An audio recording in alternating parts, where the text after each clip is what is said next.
오늘 말씀은 우리가 사랑으로 완성하는 하나님의 말씀입니다. 오늘 말씀 우리가 잘 아는 말씀이죠. 사랑은 율법의 완성이라는 것. 너무나도 잘 아는 사랑에 관련된 말씀입니다.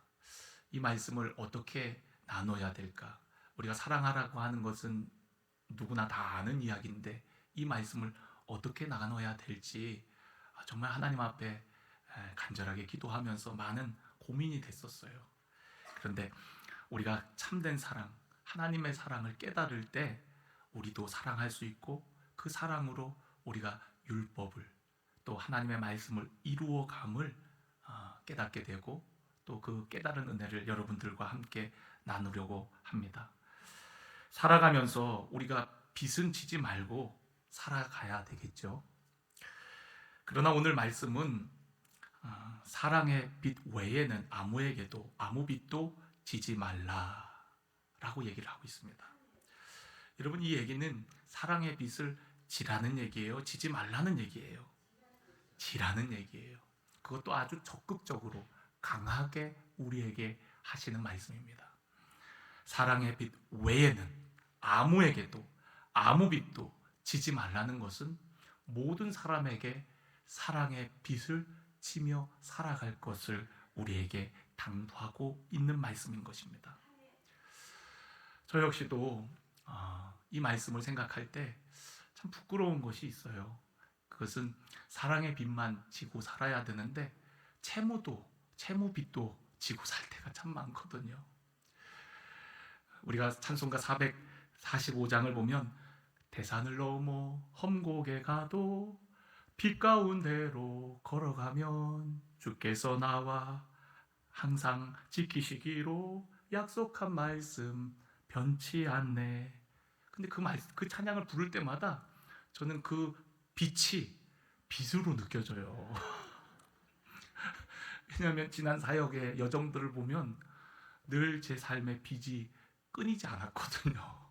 그래서 어떻게 보면은 저는 빛 가운데로 걸어가야 되는데 빛 가운데로 걸어가는 모습을 보면서 이 찬양을 부를 때마다 그게 자꾸만 생각이 나요. 그런데 여러분, 오늘 말씀은 그런 채무빚은 아니고 사랑의 빚은 괜찮다는 거예요. 사랑의 빛 가운데로 걸어가라고 우리에게 말씀하고 있는 것입니다. 하나님은 이스라엘이 하나님의 백성으로 살아가도록 율법을 주셨어요.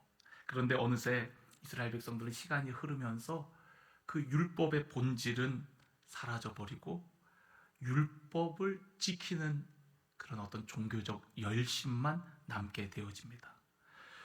율법을 주신 이유는 하나님과의 관계를 위해서였어요. 언약 백성으로서 어떻게 살아야 되는지를 알려주는 것이 하나님의 말씀, 하나님의 율법이었거든요. 그리고 그 율법을 통해서 하나님의 백성다운 삶을 살 뿐만 아니라 하나님께서 약속하신 은혜와 복을 누리는 삶을 살기를 원하시는 거죠. 특별히 유대인들을 부르신 이유는, 이스라엘 백성들을 부르신 이유는 그들과 언약 관계를 통해서 율법을 통해서 그들이 복을 받고 또한 복의 전달자가 되기를 원하셨어요. 그래서 그들을 부르실 때 내가 너희를 택하였다고, 그리고 너희들을 통해서 제사장 나라가 되게 하시겠다라고 말씀하세요. 그리고 이스라엘 백성들을 통하여 열방의 빛으로 삼으겠다. 그래서 우리가 몇 주 전에 일어나라 빛을 발하라 라는 말씀을 함께 나누면서 그 빛으로 말미암아 만민이 복을 받고 만민이 돌아오게 되고 그 빛으로 말미암아 생명을 얻기를 원하시는 것이거든요. 그것이 하나님께서 이스라엘 백성들에게 율법을 주시며 관계하기를 원하신 목적이에요. 그런데 이스라엘 백성들은 그러한 목적들은 다 잃어버리고 종교적 껍데기만 남게 된 겁니다. 예수님 당시에도 유대인들은 그들이 하나님의 말씀을 지키는 듯 했지만 하나님을 경외하는 마음은 없음을 보시고 그들을 책망하세요. 눈뜬 소경이라고도 하시고 마치 회칠한 무덤과도 같다라고 말씀하십니다. 그러한 책망을 들은 유대인들은 강한 거부감과 적대감을 갖게 되어지죠. 자기들의 썩은 내면들을 꼬집어 말씀하시는 그 예수님이 불편하고 차라리 없었으면, 아니 없애버리자고 마음을 먹게 되어지는 것입니다. 예수님의 말씀이 마치 율법을 폐하러 오신 것만 같게 느껴졌습니다. 그러나 예수님은 분명히 말씀하셨어요. 내가 율법을 폐하러 온 것이 아니라 온전케 하기 위해서 오셨다라고 얘기합니다.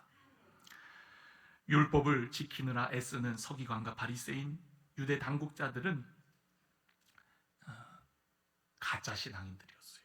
하나님을 섬기는 듯 하지만 하나님을 경외함이 없고, 하나님을 입술로 얘기하지만 그들은 하나님을 사랑함이 없었다고 예수님은 증언하십니다. 그들은 신앙인이 아니라 종교인이었던 거예요.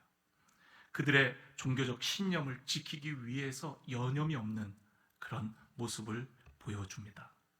하나님을 믿는 즐거움보다는 율법을 지키는 자기 성취와 만족감을 얻으려고 했습니다. 그래서 심지어는 그들의 기도도 하나님께 올려드리는 기도가 아니라 많은 사람들에게 자기의 의의를 자랑하기 위한 외침과도 같았습니다.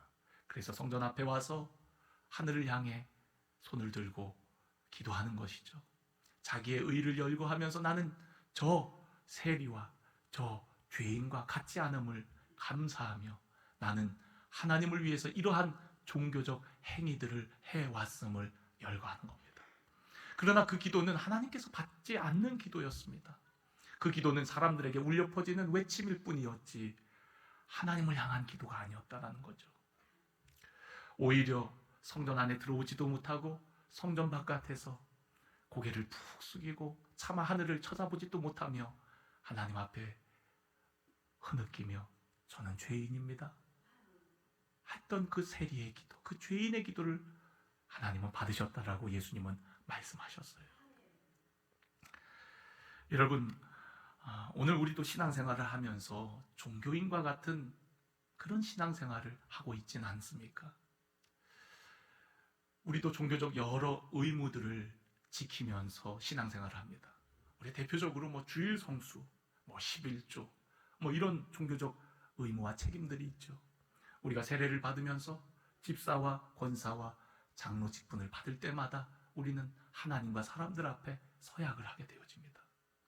그런데 여러분, 우리가 그런 서약이 내가 집사이기 때문에, 권사이기 때문에, 장로이기 때문에, 목사이기 때문에 지켜야만 하는 일이 되어버린다면 우리는 유대인들과 다를 바 없는 종교인의 삶을 살고 있는 것입니다. 더 쉽게 얘기해서 여러분, 우리가 주일 성수라는 이런 어떤 계명이라고 할까요? 이런 어떤 신앙의 의무, 이것이 내가 임원이기 때문에, 내가 속장 인도자이기 때문에 남들 보기에 내가 빠지면은 그래서 우리가 주일 마지못해서 어쩔 수 없이 의무감을 가지고 나왔다면 여러분들은 종교인인 거예요. 그러나 여러분, 주님을 사랑하기 때문에 다른 곳에 가는 것보다 이곳에 예배드리는 것이 기쁘고 감사해서 여러분 나오셨다면 여러분들은 신앙인인 것입니다. 여러분, 오늘 여기 말씀에 뭐라고 얘기합니까? 사랑하면 율법의 완성이라고 그랬어요. 사랑은 율법의 완성이라고 하고 있고, 사랑하는 자는 율법을 다 이루었느니라 라고 얘기합니다. 율법의 요구를 어떻게 이룰 수 있습니까? 지켜야지 해서 이루는 것은 종교인일 뿐이고, 정말 주님을 사랑하는 마음으로 사랑하기 때문에 그러한 계명과 또 율법의 말씀이 자연스럽게 지켜지는 것이 정말 중요하다는 것을 우리에게 말씀하고 있는 것이죠.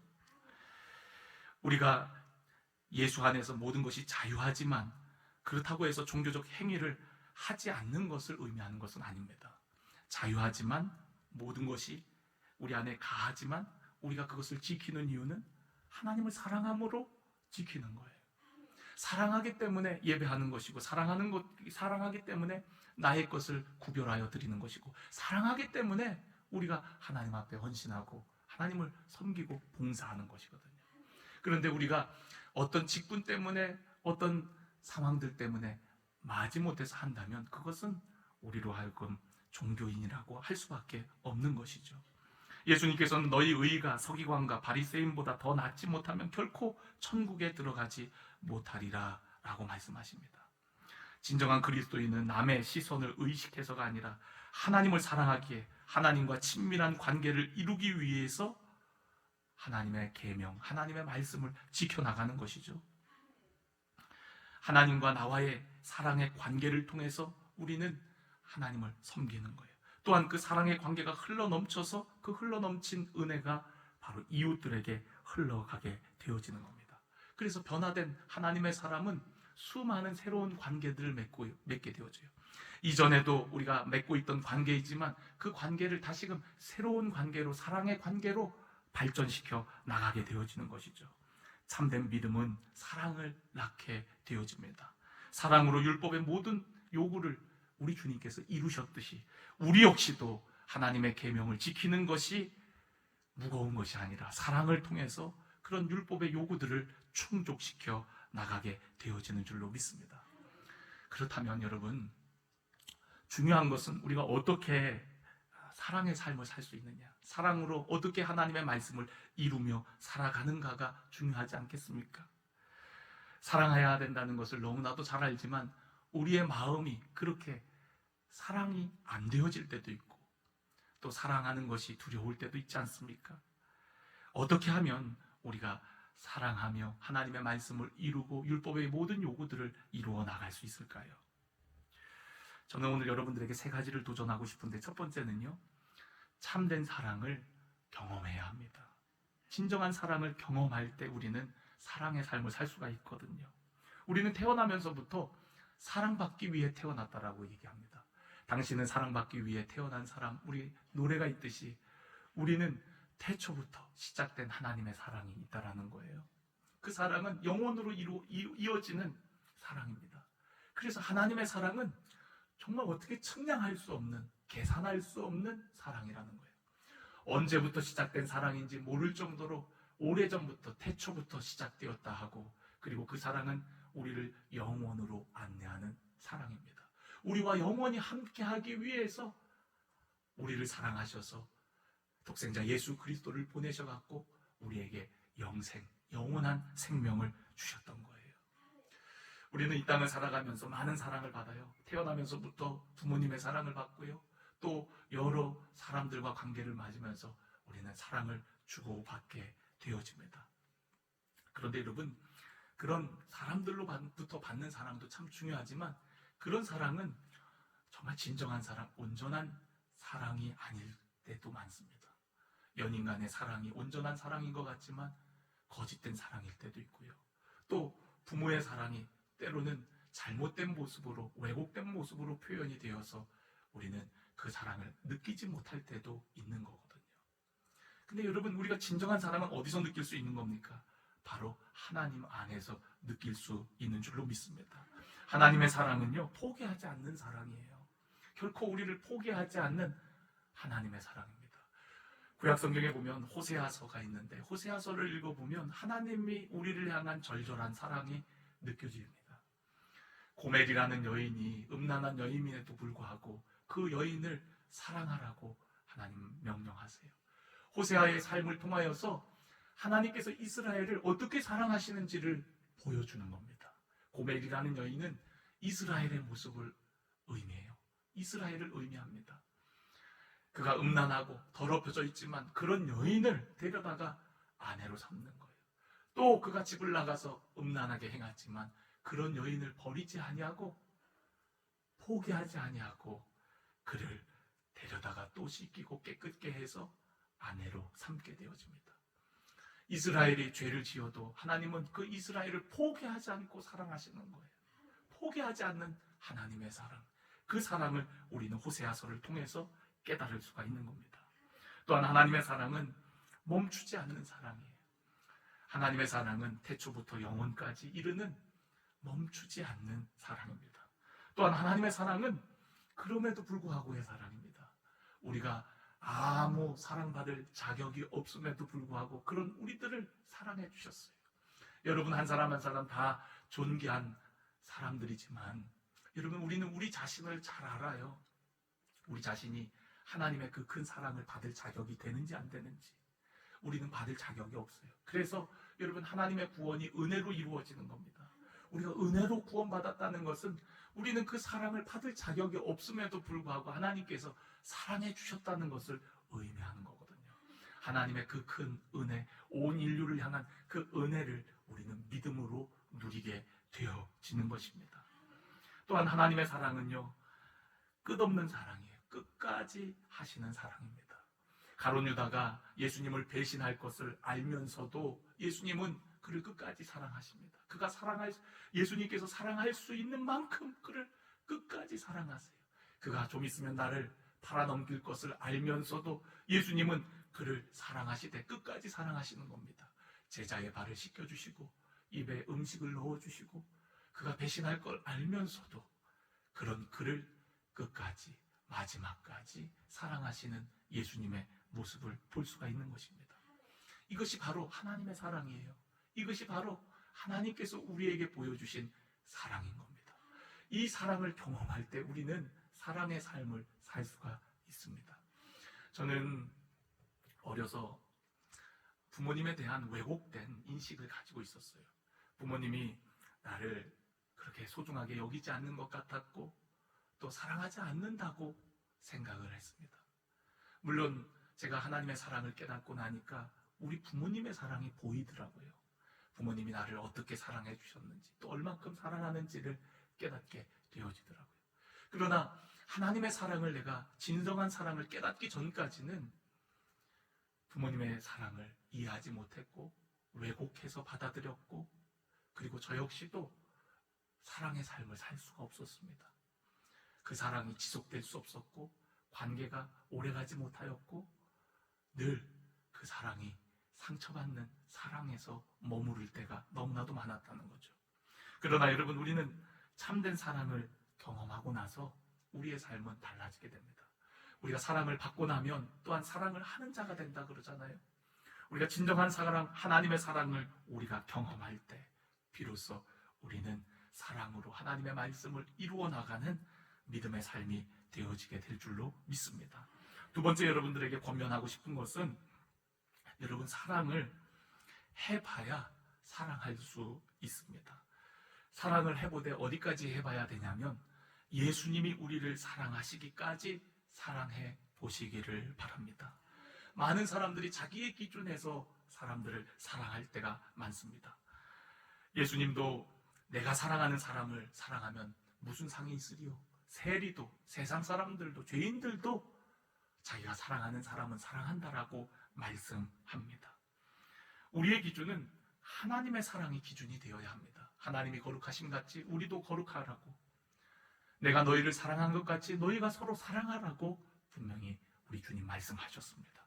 그러니까 사랑의 기준이 내 기준에 맞춰져 있으면 안 되고요. 또 누군가의 기준이 되어서는 안 되고 바로 하나님의 기준만큼 예수님이 우리의 사랑의 기준이 되어서 예수님처럼 사랑하는 우리 모두가 되어지기를 원합니다. 로마서 13장은 우리가 구원받은 성도가 이제 새로운 관계들, 또 새로운 관계를 형성하며 살아가게 되는 것을 말씀한다 그랬잖아요. 지난주에는 우리가 세상 권세와의 그런 관계들, 또 그 앞장에는 그리스도인의 새 생활에 대해서 교회 공동체 안에서의 그런 어떤 생활, 그리고 세상과 우리 그리스도인과의 관계들, 그러면서 박해하는 자를 축복하고 또 원수조차도 사랑할 것을 말했어요. 이것은 예수님의 기준이거든요. 여러분, 우리는 세상에 살지만 세상에 속한 자들이 아닙니다. 우리의 정체성은 바로 하나님께 속한 자들이거든요. 그래서 사도 바울은 우리의 시민권은 어디에 있다 그랬죠? 하늘에 있다 그랬어요. 우리가 이 땅에 살지만 우리는 하늘에 속한 자예요. 영적 삶을 살아가는 저희들인 겁니다. 그렇기 때문에 여러분, 우리는 하늘의 가치와 하늘의 법칙대로 살아가는 거예요. 이 땅에 여러분 사는 사람 중에 예를 들어서 미국 사람이 있다고 하면 그 미국 사람은 이 땅에 살지만 그 사람이 잘못했을 때 우리나라의 법에도 처벌을 받을 수 있지만 그 사람은 미국 속한 사람이기 때문에 미국으로 송환되는 일들이 많아요. 우리 그런 일들이 많잖아요. 동두천에서도 어떤 사고가 있으면 그 사람을 우리나라 정부에서 책임을 물지 못하고 미국에서 송환해 갖고 거기서 처벌을 받는 일들을 보지 않습니까? 그러니까 속함이 어디에 있느냐가 참 중요하거든요. 그러니까 우리가 어디에 속하여 있느냐가 우리의 정체성이고, 그 정체성이 우리의 삶에 새로운 관계들을 맺어 나가게 하는 거거든요. 이전에는 우리가 세상에 속한 자들이었기 때문에 세상과 비슷한 모습으로 살아갔어요. 그러나 여러분, 우리가 구원받은 하나님의 백성은 하나님께 속한 자이기 때문에 이제는 교회라는 공동체 안에 속하고, 또 세상 사람과 우리와의 관계가 다시금 새롭게 사랑의 관계로 맺어지게 되어지고, 또 우리가 세상 나라에 속하여 있지만 그 나라에 속하지 않은, 세상 권력을 두려워하는 것이 아니라 진짜 권세자이신 하나님을 두려워함으로 살아가는 하나님의 백성의 삶을 통하여서 이 땅에 빛과 소금의 영향력을 끼치는 것이거든요. 여러분, 우리가 사랑할 때 우리는 세상의 기준이 아니라 하나님의 기준, 예수님의 기준처럼, 예수님이 보여주셨던 사랑의 모습처럼 우리도 사랑해야 되는 줄로 믿습니다. 원수조차도, 또 박해하는 자조차도 그를 위하여 축복하는 그런 사람이 될 것을 우리에게 말씀하십니다. 오늘 저와 여러분이 예수님처럼 사랑해 보기를 간절히 원합니다. 이왕 사랑할 거 예수님처럼 사랑하시기를 다시 한번 주님의 이름으로 축원합니다. 마지막으로 여러분, 우리가 사랑으로 하나님의 말씀을 이루려면 사랑의 삶을 추구해야 되는데, 여러분, 많은 사람들이 사랑하려고 할 때 주저하는 이유가 아픔을 두려워하기 때문에 주저하는 경우들이 참 많아요. 사랑할 때 우리는 아픔을 느낄 때가 많습니다. 사랑하는 사람으로부터 거절을 당할 때도 있고요, 또 어떤 오해를 받을 때도 있고요, 또 배신을 당할 때도 있습니다. 그래서 사랑하기를 주저해요. 여러분, 우리 교회가 제가 이렇게 보면은 사람들의 모습이 많이 달라진 것 같아요. 많이 환해지고 기뻐하고 서로를 볼 때 반갑게 인사하는 모습들을 보면서 많이 달라진 것 같아요. 그런데 여러분, 우리가 그냥 그렇게 기뻐하는 정도가 아니라 서로 사랑하면 얼마나 좋을까요? 그렇죠? 서로 사랑하면 우리 공동체가 더 얼마나 멋진 공동체, 또 하나님께서 기뻐하시는 공동체가 될까요? 그런데 제가 이렇게 성도들을 보니까 기뻐하는 단계까지는 왔는데 사랑하기는 조금 주저되는 것 같아요. 보니까 그 이유가 뭐 선입견이 있어서 그럴 수도 있겠고요, 지금까지 경험되어진 그런 어떤 편견들이 있어서 그럴 수도 있을 것 같고요, 또 어떤 분들은 사랑해봤는데 그로 인해서 어떤 상처와 아픔을 경험한 그 상처들이 아직까지 아물지 않아서 그래서 먼저 다가가기 주저하는 경우들을 보게 되어집니다. 근데 여러분, 저는 여러분들이 주저하지 않았으면 좋겠어요. 하나님의 말씀을 이루려면 우린 사랑의 삶을 살아야 되거든요. 사랑이 없는 우리의 말들은 다 울리는 꽹과리와 같다라고 얘기합니다. 하나님의 말씀을 온전히 이루는 것은 사랑을 통해서 온전하게 이루는 것이거든요. 하나님의 계명을, 그 율법의 요구들을 충족하는 것은 사랑으로, 사랑만이 가능한 일이거든요. 종교적 열심과 노력으로 그것을 충족시킬 수가 없고 사랑으로 그 모든 것을 이루게 되어진다라고 말씀을 하는 거거든요. 그러니까 여러분, 사랑이 제일 중요한 거예요. 사랑해야 되는 겁니다. 그런데 우리 안에 그런 주저함이 있는 이유는 두려움 때문인 거죠. 그런데 여러분, 진정한 사랑은 두려움을 이겨버리는 겁니다. 진정한 사랑은 두려워하지 않는 거예요. 상처받을까봐 두려워하지 않는 겁니다. 죽을까봐 두려워하지 않는 거예요. 저는 오늘 여러분들이 두려움에 끌려 살기보다 정말 삶의 목적, 삶의 의미를 가지고 살아가기를 간절히 원합니다. 많은 사람들이 생존을 위해서 살아갑니다. 여러분, 생존은 우리의 목적이 아닙니다.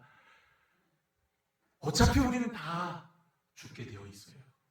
다 우리는 언젠가 이 땅을 떠나가게 되어집니다. 어쩌면 우리의 삶의 종착지는 죽음이기 때문에 죽음을 향해 나아가는 것이 어쩌면 우리의 삶의 방향인지도 모르겠습니다.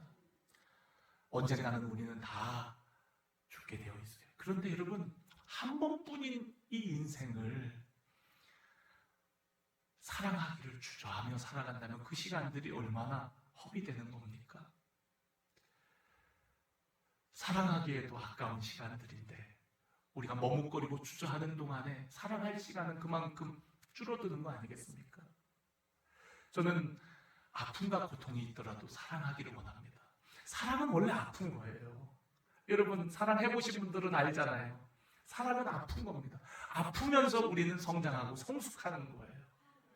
여러분, 부모가 자식을 키울 때, 자식을 사랑하는데, 여러분, 자식을 키우면서 속 안 썩습니까?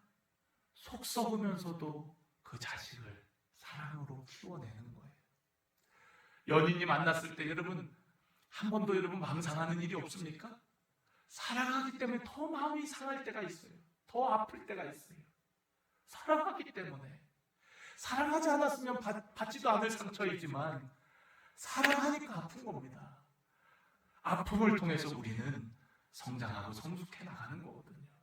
그런데 여러분, 우리가 그 아픔을 두려워해서 더 큰 가치인 사랑을 안 하겠다고요? 사람들이 믿음의 공동체, 어떤 소그룹에 들어오기를 꺼려합니다. 왜냐하면 다 해봤지만 다 뭐 거기서 거기라는 거예요. 그러나 여러분, 그러할지라도 그 안에 우리가 부닥치고 상처 입고 아파하며 또 참고 인내하고 기다려주고 함께하고 그러면서 우리는 잘하는 거거든요. 그걸 안 하겠다고요? 그걸 안 하겠다는 거는 여러분, 우리는 스스로 사랑으로 하나님의 말씀을 이루고자 하는 그 일을 포기하겠다는 것과 같은 겁니다. 저는 오늘 여러분들이 아파도 사랑하기를 원합니다. 아니, 사랑하기로 결단하고 아플지라도 고통이 올지라도 상처가 된다 할지라도 나는 사랑할 거야 라고 결단하기를 원합니다. 만약 우리 주님께서 그런 마음이 아니었다면 이 땅에 오시지도 않으셨을 겁니다. 하나님이 세상을 이처럼 사랑하사 독생자를 주셨어요. 독생자를 주시는 하나님 아버지의 찢어지는 심령을 여러분 아십니까? 그리고 그 하나님의 사랑을 실현하기 위해서 십자가에서 그 모든 아픔과 고통을 참으신 우리 주님의 그 사랑을 여러분 아십니까? 사랑은 고통스러운 거예요. 그러나 여러분, 사랑하기 때문에 그 고통을 감수하는 겁니다. 심지어는 죽음조차도 내어주는 거죠. 내가 죽음을 통해서 저에게 생명을 줌을 통해 사랑한다라고 말씀하시는 거예요. 그게 바로 십자가 아닙니까? 십자가에서 하나님의 사랑이 증명되어졌다는 거예요. 하나님이 가장 귀한 독생자를 내어주시면서 같이 우리를 사랑하신 그 사랑, 그렇게 작정하고 사랑하신 그 하나님 아버지의 사랑, 여러분, 우리도 그렇게 사랑하기를 원합니다. 두려워하지 마십시오. 염려하지 마십시오. 그럼에도 불구하고 여러분, 사랑하시기를 주의 이름으로 간절히 축원합니다. 여러분, 우리의 인생의 진정한 아름다움은 사랑의 삶에 있어요. 우리가 부모님의 사랑을 볼 때 얼마나 아름답게 생각을 합니까? 저는 아까도 얘기했지만 부모님이 저를 정말 안 사랑하는 줄 알았거든요. 그런데 제가 집을 나갔을 때 저희 어머니가 저를 찾기 위해서 그렇게 애타게 다녔던 이야기들, 그리고 제가 군대 갈 때 뒤돌아서서 우시던 어머니의 모습은 어머니의 사랑을 느낄 수 있도록 느끼는 그런 시간이었거든요. 또 아버지의 모습, 아버지가 약해가면서 늘 저희들을 향한 관심과 사랑, 그 아버지의 처진, 야위어진 그런 모습들을 볼 때 참 마음이 속상해요, 사실은. 그러면서도 늘 자식 생각하면서 새벽마다 기도하시는 그 아버지의 그 기도, 사랑이 아니고서는 어떻게 설명할 수가 있겠습니까? 여러분, 사랑은요, 힘든 겁니다. 그리고 아픈 거예요. 그런데 여러분, 그 사랑을 통해서 우리는 율법을 충족시켜 나가는 거거든요. 저는 오늘 여러분들이 종교인이 아니라 신앙인이 되었으면 좋겠습니다.